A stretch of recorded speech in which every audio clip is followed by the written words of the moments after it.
It's a midnight in Manhattan, and two robbers break into a seemingly innocuous bar to steal a whole bunch of goods, I'll say.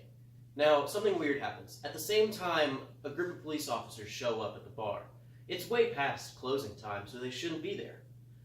A shootout occurs, and many officers are left dead on the scene.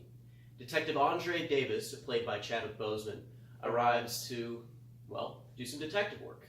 Because he doesn't want these two criminals taking down any more police officers or being free any longer, he demands that the entire island of Manhattan be shut down in order so he can catch them. Hello, I'm Ethan, and today I'm reviewing 21 Bridges. Now, I really like the premise of it with the shutting down the island, so they got to get the criminals before daybreak.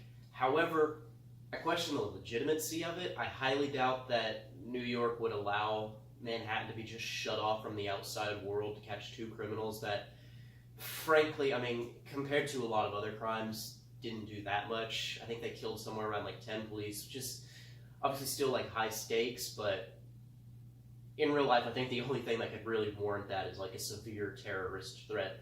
But I digress. I really like the movie.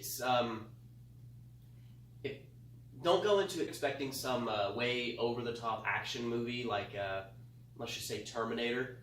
The action is a lot more, I don't want to say down to earth. I want to say it's more like, it's more realistic action. You know, someone gets shot, their fingers are flying up, or their fingers are getting shot off, they're breathing heavily, they aren't, you know, just running through, taking a bunch of bullets, they die in like 2 shots or whatever. It's a realistic kind of action.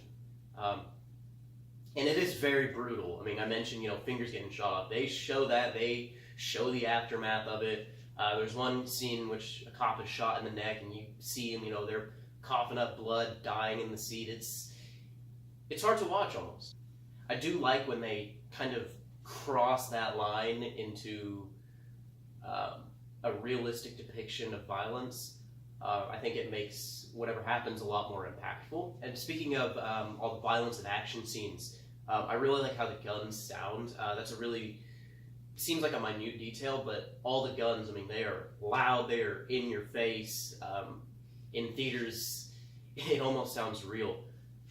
And I think that adds to the tension of the movie, all the gunfights that happen. I mean, there aren't too many. There are probably about 3, 4 major ones.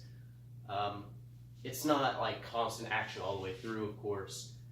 There's many scenes of just detective work and going between one story and the other, which is something that I like that it does. It focuses on Andre Davis trying to catch the criminals and the criminals' point of view. You know, one did most of the killing and the other is just there for the money. The one who did all the killing is real hard about it, like it's whatever. And the other guy is, you know, questioning the morals, like, oh God, we just killed a bunch of cops, what are we gonna do? So you're watching Andre chasing around the city, trying to track him down. It's really satisfying to watch because you know what's going on with him. But there's also this sort of level of mystery because there's a conspiracy going on in the background that I won't delve too much into because that cuts into spoiler territory. But it's fun to try to figure out what's going on before the big twist is revealed. Which brings me to one of the few things I dislike about the movie. The first initial twist is good, and then they start going again and again. It goes from like one simple, oh, I didn't think about that, to a whole bunch of twists and conspiracies that you have to keep track of, and it's all revealed in like the last 10 minutes, and I think it just kind of rams you a bit too hard with the information, because it's kind of like 2 climaxes almost. So after you go up, big thing happens, you're done, you think the movie's over, and then it happens again, and it just kind of throws you off. And I think because of that second climax, the movie really drags on. The movie's actually only about 1 hour and 40 minutes, so it's not that long, but the pacing of it near the end drags on. And that's about really my one and only, that and the twist are my 2 only complaints. Otherwise, it was just a really fun movie to watch. Chadwick Boseman is really good in this movie. I actually didn't like him in Black Panther. I don't know if this is kind of racist to say, but I really didn't like the accent he put on. But regardless, it is actually produced by the Russo brothers as well, who did a lot of the Marvel stuff. But don't go in expecting a Marvel movie, that's for sure.